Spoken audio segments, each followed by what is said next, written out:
Me diz uma coisa. Do ponto de vista de espaçamento de gravidez, tirando de campo o anticoncepcional e o preservativo, como é a sua realidade nos consultórios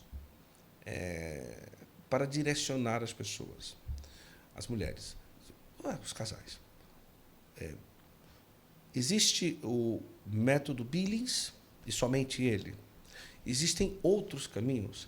Quais as alternativas que um casal poderia ter para um espaçamento de gravidez, né, que não seja um anticoncepcional, um DIU ou um preservativo? Sim. Quais os caminhos, as possibilidades que existem e efetivas que a gente pode indicar para o pessoal? Engraçado que eu também não conhecia os métodos naturais antes de ter essa conversão. Isso não é comentado na nossa graduação, na nossa residência médica. Eu comecei a procurar depois disso e encontrei, né, esses métodos que eles seguem a alteração do muco cervical. São métodos que entram como métodos comportamentais porque eles exigem essa abstinência periódica, conforme o ciclo menstrual. Sim. Então, os métodos que têm mais confiança são o método Billings e o método Creighton, que seguem essa mesma teoria de mudanças cervicais. São métodos que têm confiança no sentido de já serem estudados, então eles têm estudos grandes. O método Billings, por exemplo, ele fez um estudo com a população chinesa e com a população na Índia, ensinaram as mulheres e acompanharam elas por 1 ano. O método, eles acompanharam a taxa de gestação, né? Então, de todas as mulheres, 98% conseguiram espaçar, ou seja, apenas 2%, mesmo seguindo o método, engravidaram. Isso dá uma taxa, né, de segurança de 98%, o outro estudo foi de 95%, que é uma taxa muito boa para um método comportamental que não tem nenhum efeito colateral e ainda tem esse fator de união do casal, porque o casal começa a se entender, né? O marido ajuda nessa questão e ele também assume essa responsabilidade da relação em momentos, né? Sabendo que às vezes ali pode ser um momento que tenha uma gestação, os dois concordam em realizar e não fica só a mulher com cargo de se responsabilizar por essa questão de concepção. Então, são os métodos mais famosos, o Billings e o Creighton. Junto a esses métodos, tem alguma coisa que pode ser feito que fortaleça ou aumente a probabilidade de não engravidar? Existem esses estudos, né, que são métodos sintotermais, que nós chamamos. Então, eles juntam todos os naturais. Certo. Tem naturais que falam sobre a temperatura basal da mulher, então eles veem a temperatura. Outros falam da fita de ALH, que a gente consegue ver a ovulação. Então, a mulher faz urina e, através dessa urina, ela consegue ver com a fitinha se está próximo ou não da ovulação.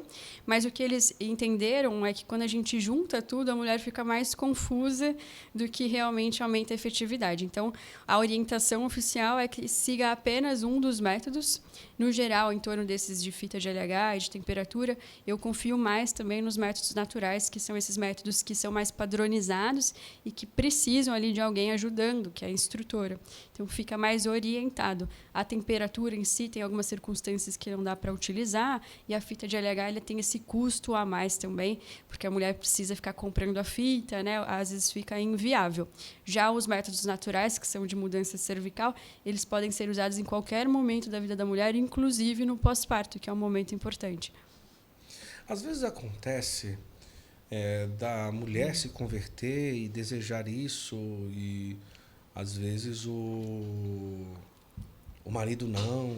Então, como que é tratado, por exemplo, um drama parecido como esse, da mulher desejar não mais utilizar os métodos que não são naturais, diante de uma não conversão do marido ou não entendimento da situação? Como que você costuma direcionar quando aparece algo parecido? Sempre essa questão envolve a harmonia do casal. Então, eu bato muito na tecla de que eles têm o sacramento do matrimônio, aquilo precisa ser respeitado e nós vamos seguir aquela harmonia. A oração sempre direcionada para o marido, para que haja alguma conversão. Isso às vezes demora, né? Não é algo que é de um dia para o outro. e trabalhar aquela paciência na mulher também, para que algumas vezes venham com esse sentimento de negar realmente o marido por ele não entender. Então, trabalhar aquilo, respeitar o tempo do próximo.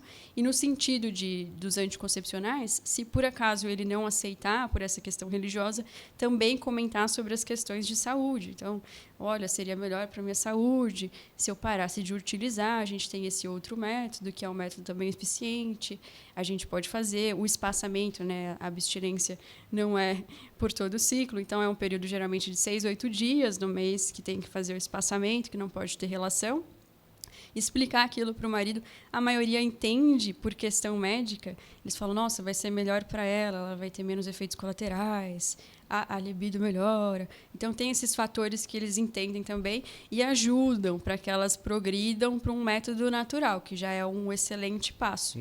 Alguns não querem também, então elas entram numa situação que a igreja entende que não há um compartilhamento de pecado, o pecado seria só da pessoa que não quer, e ela, como mulher, estaria numa situação de obrigação, né? Ela estaria sendo obrigada a realizar aquilo.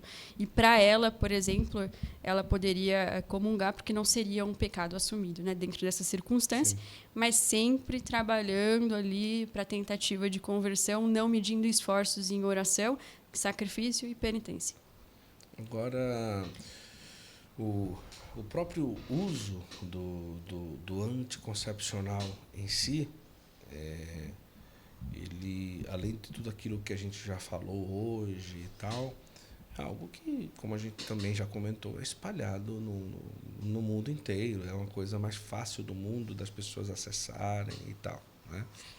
Mas, quando se fala do método Billings em si, né? Uma pessoa que agora está nos escutando, nos assistindo, e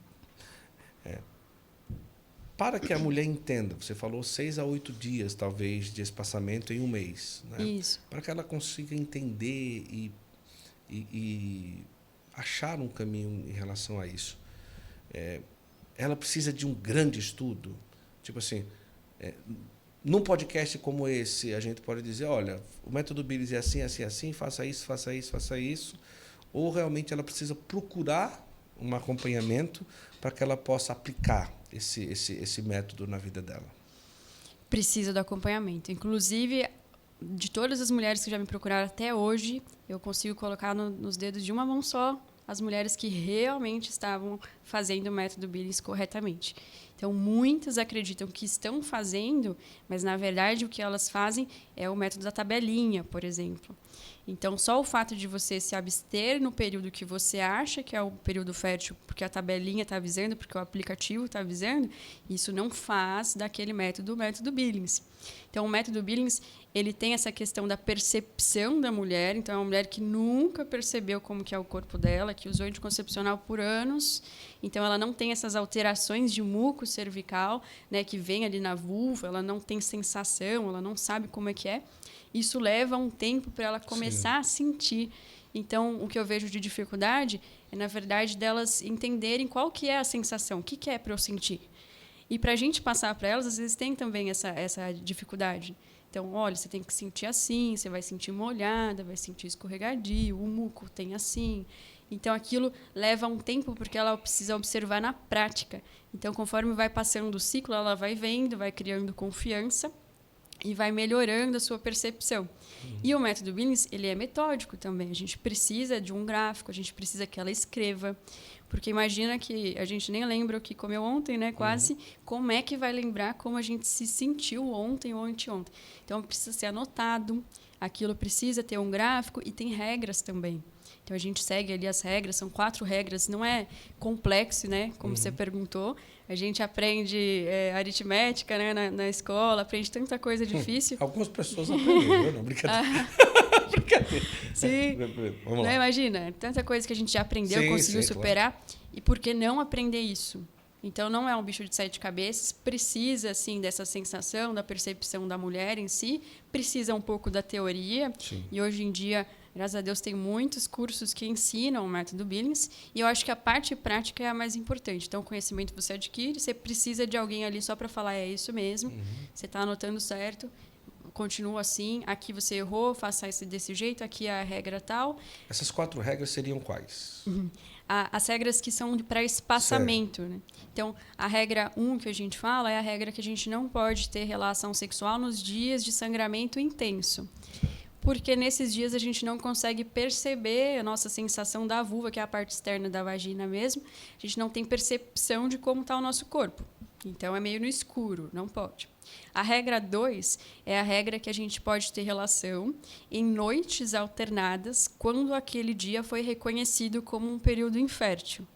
Ou seja, eu passo o dia todo observando, e a observação é para ser natural. Então, a gente não precisa ficar ali caçando muita coisa. Não é uma detetive de si mesma. Isso.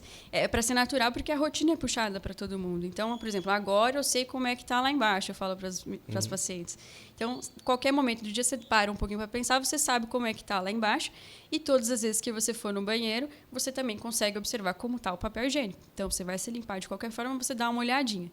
E nessas observações sutis, ao final do dia, você sabe se você está no seu período infértil ou fértil. Estou no período infértil, 0 chance de gestação. A gente sabe que o colo uterino ele fica com um tampão, né, um muco grosso que impede a passagem do espermatozoide. Nesse período, se tiver relação, o espermatozoide fica preso ali na vagina, com um pH mais ácido, ele morre em poucas horas. E nessas noites, né, na noite especificamente, porque você já se observou o dia todo, você consegue ter relação. Por que em noites alternadas? Porque no dia seguinte vai ter o líquido seminal. Então, o líquido seminal ele vai atrapalhar a sua percepção, a mulher se sente mais molhada, ela sente uma sensação mais de lubrificação pelo líquido seminal que vai escorrer. Então, aquele dia fica também com uma percepção mais confusa. Por isso que a gente bloqueia, a gente não deixa ter relação no dia seguinte. Mas no outro dia, na sequência, se for reconhecido como infértil, novamente pode ter relação à noite. A regra 3, que é a regra do ápice, que nós chamamos, é quando a gente reconhece a ovulação. Então, a ovulação é o evento mais importante do ciclo. Nós, mulheres, acreditamos no início que é a menstruação, né? Porque é o que a gente consegue ver, enxergar. Então, fica mais fácil a gente iniciar por algo que a gente está visualizando, que é o sangramento. Mas, na verdade, o evento mais importante é a ovulação, que antecede a menstruação. Então, a gente precisa ovular, liberar o óvulo para encontrar o espermatozoide. Se a gente reconhece esse momento, a gente passa por ele e depois a gente fica seguro para passar a gestação. Quando a gente conseguiu reconhecer o ápice, a gente conta até 3 dias após para não ter relação, porque é a margem de segurança. Os estudos eles avaliaram essas mulheres e elas, depois de ter aprendido, elas selecionavam lá um dia X, que era o dia da ovulação. E eles compararam isso com a imagem de ultrassom, de segmento no estudo. Então, eles faziam ultrassom nelas. No ultrassom mostrava um óvulo antes, né, um folículo grande, e no dia seguinte não tinha mais folículo. O que aconteceu? Ovulou. E aí eles colocaram ali a métrica para ver se elas acertavam. E a maior parte acertava, com o método Billings. A gente via que tinha uma ovulação tardia, que era o X mais 1, ou até X mais 2, que é a raridade dos casos. No X mais 3, ninguém mais ovulava. Ou seja, a partir do X mais 3, que é a 4ª manhã, é possível ter relação em qualquer momento do ciclo. Então, pode ser de noite, de tarde, não tem problema. E também não tem problema ser mais de uma vez ou todos os dias. Então, depois do reconhecimento do ápice, que é a regra 3, a gente pode ter relação em qualquer momento. Né? E é justamente essa a regra mais importante. Perdão, essa é a regra do ápice. Eu confundi. É a regra do ápice, a regra que é a regra 3, na verdade, é uma regra muito importante também, que a gente utiliza para interromper as relações se qualquer coisa mudar no nosso padrão de infertilidade. Então, se a gente está se reconhecendo infértil e qualquer coisa muda, e aí pode ser tanto a nossa sensação, né, que pode progredir para uma fertilidade, quanto pelo que a gente vê, que está um pouco diferente, que é o muco, a gente usa a regra 3 para interromper. Então, a gente não pode ter relação, a gente para tudo e conta 3, por isso que chama a regra 3.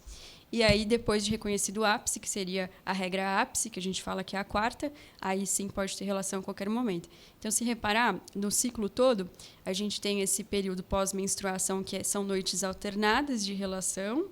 Depois do ápice, que é esse período fértil, que fica em torno de 6 a 8 dias, no geral, sem ter relação também, aí pode ter a qualquer momento do ciclo.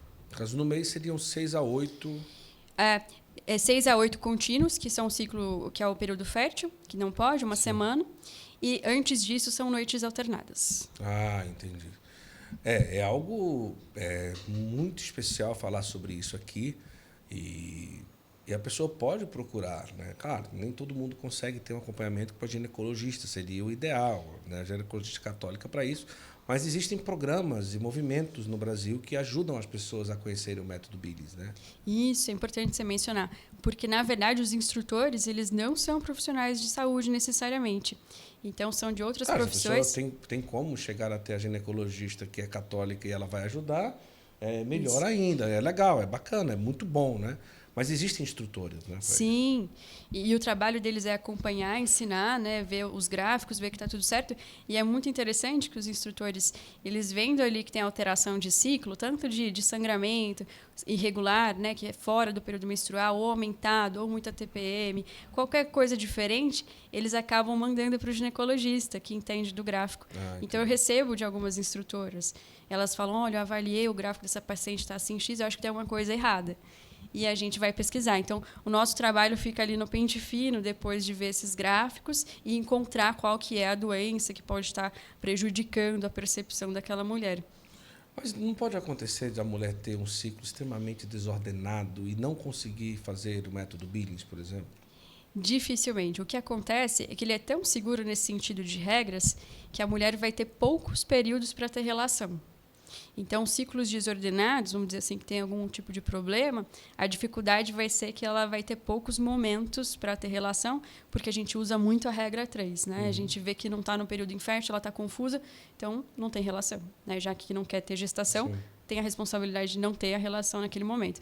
Mas, em geral, elas conseguem usar em todos os períodos, né? De puerpério, conseguem usar na síndrome de ovário policístico, que são mais espaçados. E o ideal, claro, que se está muito assim, tem que procurar um ginecologista mesmo para a gente organizar. E eu falo que a minha missão é deixar o mais simples possível, um ciclo bem bonitinho, para que ela consiga fazer o método com confiança.